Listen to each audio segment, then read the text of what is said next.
Sejam bem-vindos ao Pontuando Questões. Hoje, abrindo a série de episódios do Pontuando Questões, sob coordenação da professora Maria Cleci Venturini, vamos conversar um pouco não só sobre o projeto Pontuando Questões, mas sobre outros que ela coordena e organiza. Ela atua na graduação e pós-graduação aqui na Unicentro e na UFPR, nas associações e coordenação da Linguística, Letras e Artes no Paraná, pela Fundação Araucária. É também coordenadora do GT da Ampol. Ainda na Unicentro, é vice-coordenadora do PPGL, desenvolvendo orientações de mestrado, doutorado e supervisão de pós-doutorado. Em suas pesquisas, na perspectiva da análise de discurso, destacamos os museus, o espaço urbano e a interface entre a literatura e a análise de discurso. Ainda é líder do grupo de pesquisa GPTD, Unicentro e UFPR, coordena o Label, na Unicentro, e desenvolve projetos apoiados pelas agências de fomento, entre elas o CNPq e a Fundação Araucária. Por fim, coordena e organiza eventos, estabelecendo parcerias com outras instituições de ensino e pesquisadores. Assim, a partir desse momento, nós vamos aqui trocar uma ideia com a professora, falar com ela sobre esses projetos e como que está sendo desenvolvido, e como que futuramente há ou não uma projeção também de continuidade. Obrigada, professora. A primeira questão. Sobre o Pontuando Questões, qual seria a importância desse projeto, a duração e o modo de funcionamento dele? Sim, esse projeto ele está dentro do projeto maior, que é apoiado pelo CNPq, e também um outro que é apoiado pela Fundação Araucária, porque os dois projetos conversam. E dentro desses dois projetos, tem um artefato digital para ser publicado nas redes e também no site do Label e no site dos museus, que nós temos, e para publicizar os nossos projetos, para facilitar as questões teóricas e dar conhecimento do que nós fazemos e também das questões teóricas que, conversando, nós vamos explicitando e vamos facilitando para todos conhecerem de modo mais fácil essas questões teóricas e também o que são esses projetos, por que eles acontecem e como que eles acontecem. Também, sobre o Pontuando Questões, professora, seria interessante você colocar para todos o funcionamento dele e a relação com a pesquisa. Sim.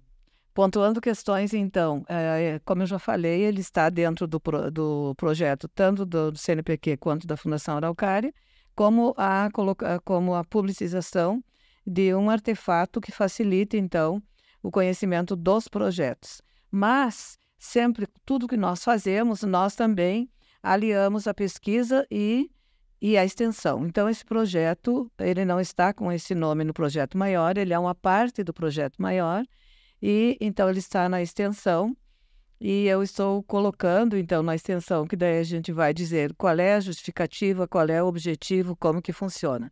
Ele funciona conjuntamente com a pesquisa e também com os eventos, quando nós recebemos pesquisadores que vêm de outras instituições, como a Betânia Mariani, como o Abílio, como a professora da Argentina, Adriana Minardi, como a Verli Petri e tantos outros que nós vamos receber ainda nesses 2 anos, nós vamos então fazer as conversas, também fazer podcasts aliando com os eventos e sempre dentro daquilo que são os projetos, que são os museus, no caso, os memoriais, a questão do testemunho, a questão dos museus, o que são os museus, para além da museologia, para além da história, como que eles funcionam discursivamente, e também retirar deslocar a questão do museu de que seja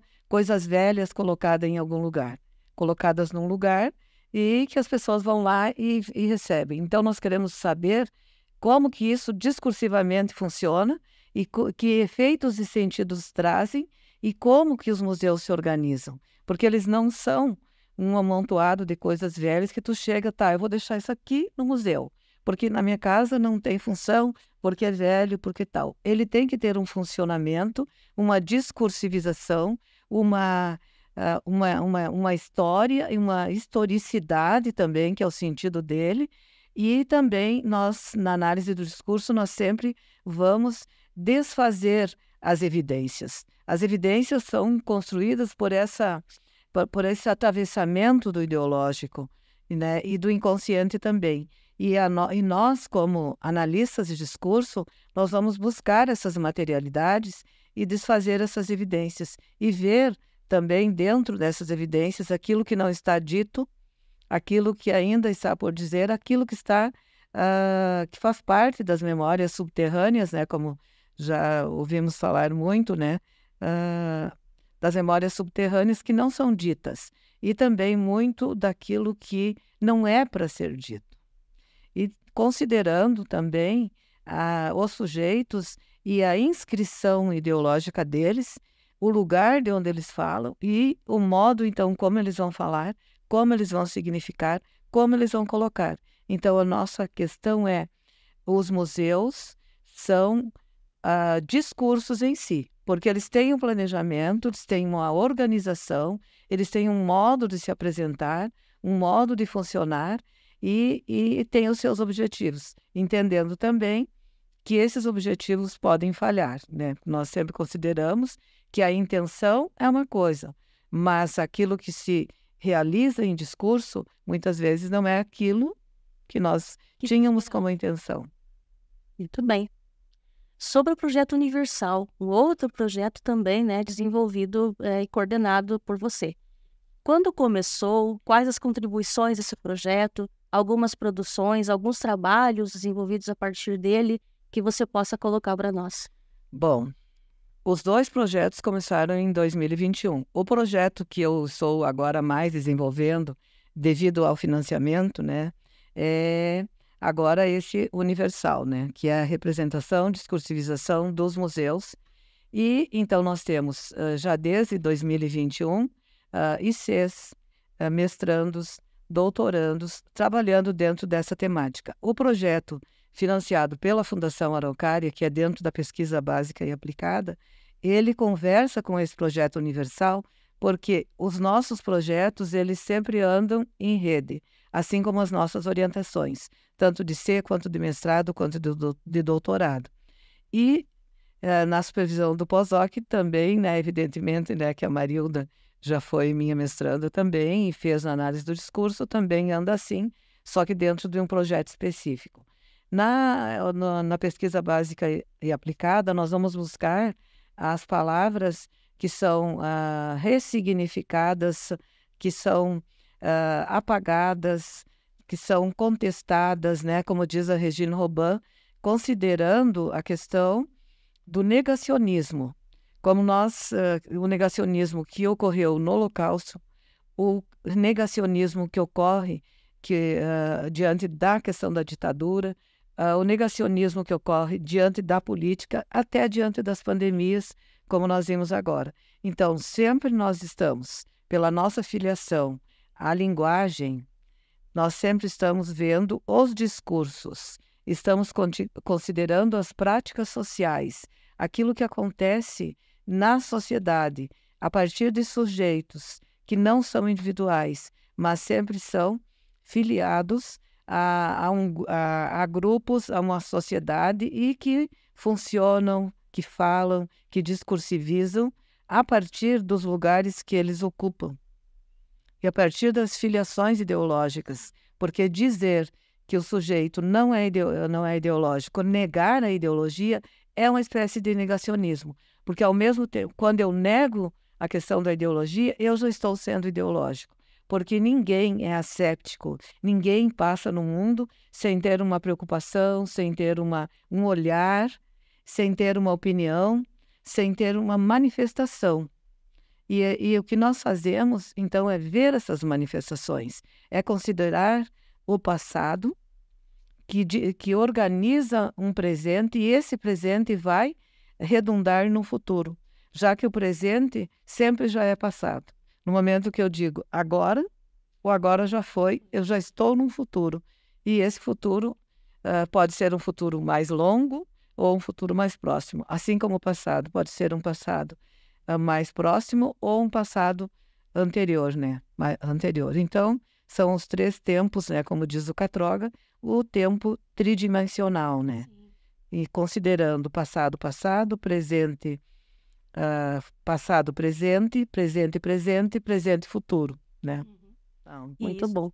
Eu ia perguntar agora sobre, né, esse outro projeto que é a pesquisa básica aplicada, que você já nos respondeu.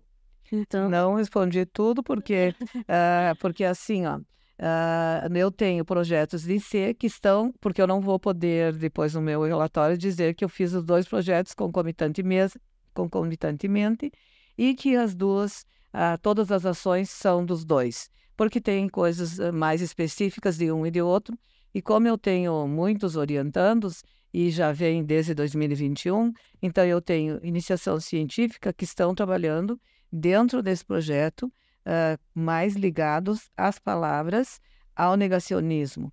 E tenho também aqueles, inclusive no doutorado, que dentro desse projeto do CNPq, que são representações discursivas, que inclusive representações não é a melhor palavra, mas ela já serve para colocar em suspenso a representação, porque nunca algo representa outra coisa, é sempre dentro da ordem do simbólico, da ressignificação.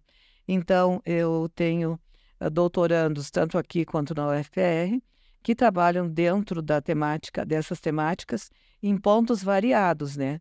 Por exemplo, o Leandro Tafuri vai trabalhar com a estrela rosa, não, é o triângulo rosa, né? Mas não é o triângulo rosa que representa a comunidade LGBT, né? Como que isso aparecia no local, se aparece ou não, se no Museu de Curitiba isso está ou não. A Adriana Bernardin trabalha com o objeto discursivo dela é a infância, então ela vai recobrir o passado anterior, aquelas memórias anteriores sobre a infância, e vem chegando até o Holocausto e depois no Museu do Holocausto. Lembrando que o museu, como ontem nós tivemos conversando com o grupo, o Michel, que é coordenador do Departamento de História do Museu do Holocausto, um presente, ele nunca prescinde de um passado. Então, nós temos que sempre ver como que isso vem vindo do passado. E o museu, em relação à infância, ele tem dentro do museu materialidades, como a boneca, que tem uma réplica ali, que foi uma boneca perdida e foi reencontrada, e há toda uma memória sobre essa boneca que envolve sujeitos e que envolve o acontecimento do Holocausto. Tem também sapatos, né, como tem outros museus, outros locais, onde essas vítimas da Segunda Guerra e do Holocausto em si estiveram, né, como malas, sapatos, objetos, e no museu então tem esse sapato, mas o museu também sai fora das suas portas. Como ele é um discurso, sai fora das suas portas, envolve um projeto educacional e essas exposições que a gente tem trazido na Unicentro e que eles também levam para todos os lugares do Brasil. E essas exposições, há 2 exposições específicas que envolvem a questão da infância, que é essa do Reformador do Futuro, né? E a outra, que eu vou dizer só o segundo nome, que é Infâncias Roubadas, que traz a questão da infância, que aqueles que não morreram, aquelas crianças que não foram vítimas mortais, né, digamos assim, do Holocausto, elas sobreviveram, mas que infância elas tiveram? Fugindo, indo para outro país, ficando escondidas, sempre com medo, dentro de condições bastante precárias, né? Então, essas infâncias são infâncias bastante diferenciadas das infâncias que as nossas crianças têm, com escola normal, com família normal, com liberdade de ir e vir, né? Então, muito diferente. agora aproveitando, professora, em 2022 nós tivemos aqui na Unicentro as 2 exposições itinerantes, né, do Museu do Holocausto, que era Faces de Auschwitz e Escravidão no Brasil. E neste ano, a Reformador do Mundo. Poderia falar para a gente um pouquinho sobre isso, como que foi não só a organização, né, das exposições ano passado e neste, mas também todo o processo, né, de visitação, o incentivo às escolas, toda essa questão, né, mais de logística. Se você puder falar para a gente, por gentileza. Sim. Então, isso nós chamamos de museu em cena, o todo, né? Dessa questão as exposições itinerantes. Então, ano passado, nós trouxemos as faces de Auschwitz e a escravidão no Brasil, mostrando que o Holocausto em si, como a gente já tem, né, dito muito, tem visto, que as palavras elas são ressignificadas. E a palavra tem um funcionamento também metafórico, metonímico, que vai fazer retornar discursos e também discursos se atravessarem. Então, nessa exposição Faces de Auschwitz, nós temos 2 acontecimentos trágicos que são holocaustos. Porque a escravidão também foi um holocausto, onde os africanos foram submetidos às condições precárias de violência, de exploração e do modo também como eles vieram. E há aproximações também, né? Como a gente pensa, as pessoas dizem, sim, mas eram quantos judeus? Por que eles não se revoltaram? Por que eles não, né? Como se eles não tivessem feito nada, como que eles não tivessem resistido. Os escravos também, a resistência não é só a resistência de pegar, né, e sair fazer, mas dentro daquelas condições. E vendo dentro das condições escravas, não só o escravo, o negro que veio da África, que foi submetido à escravidão. Os imigrantes também foram submetidos à escravidão. Uma escravidão diferente.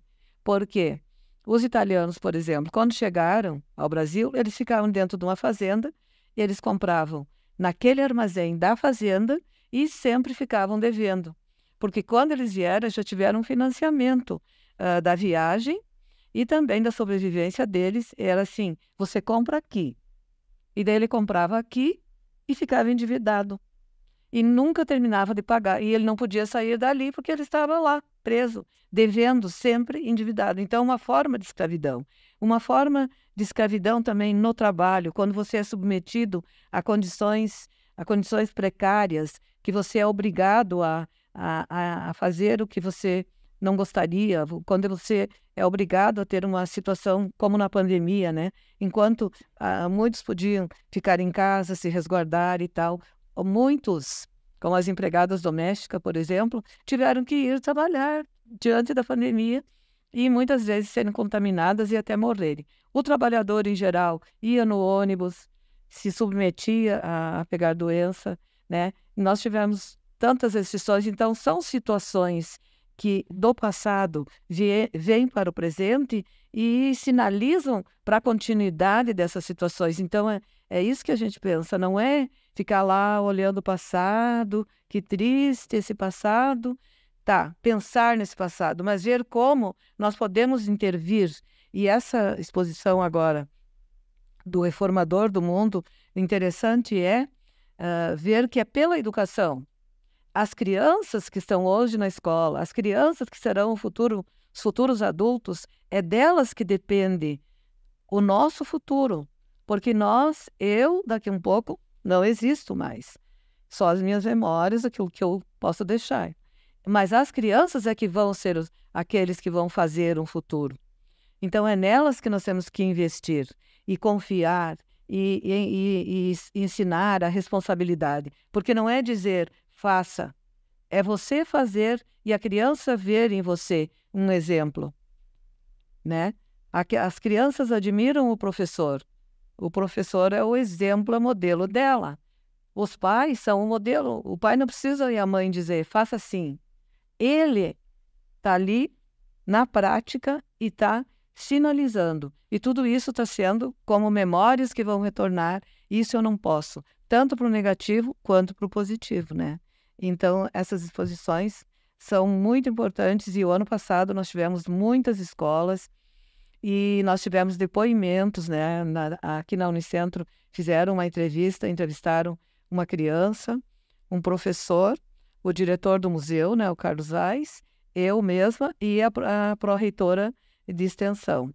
E as crianças, por exemplo, que é o mais relevante, que é o que as crianças dizem, que nas aulas de história eles não são muito,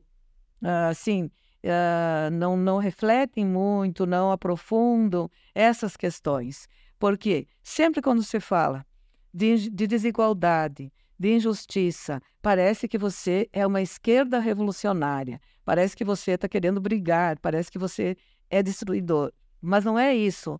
Você é construidor.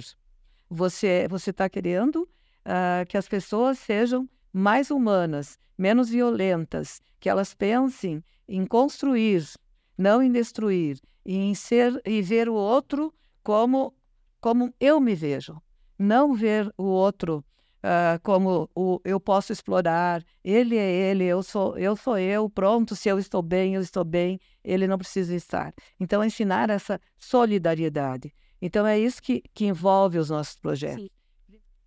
Para finalizar, professora, já podia adiantar numa espécie de spoiler o que a gente pode esperar para 2024? Já que o seu currículo é extenso, sempre projetando aí eventos, sempre pensando em alguma coisa, o que a gente pode esperar para 2024? Bom, 2024 eu percebi que esse mês de setembro não é um bom mês para a gente fazer a exposição. Em função do calendário, né, do curso de letras também, em função das escolas que têm provas e também no segundo semestre em função dos muitos eventos que tem. Então eu penso que o 6º Colóquio Internacional de Museus, o ano que vem nós poderíamos fazer em maio e fazer concomitantemente ao evento já fazer a exposição. E eu também penso que a exposição para o ano que vem, eu queria esse ano, entre aspas, mas ela não estava em condições, mas foi melhor assim, essa exposição está contribuindo também dentro da mesma temática da infância. Então eu penso que o ano que vem nós poderíamos trazer, então, essas infâncias roubadas. Então, sendo assim, a gente finaliza, né, o nosso episódio de abertura e desejando a todos uma excelente visitação aos nossos episódios contínuos aí do podcast, então, Pontuando Questões. Muito obrigada.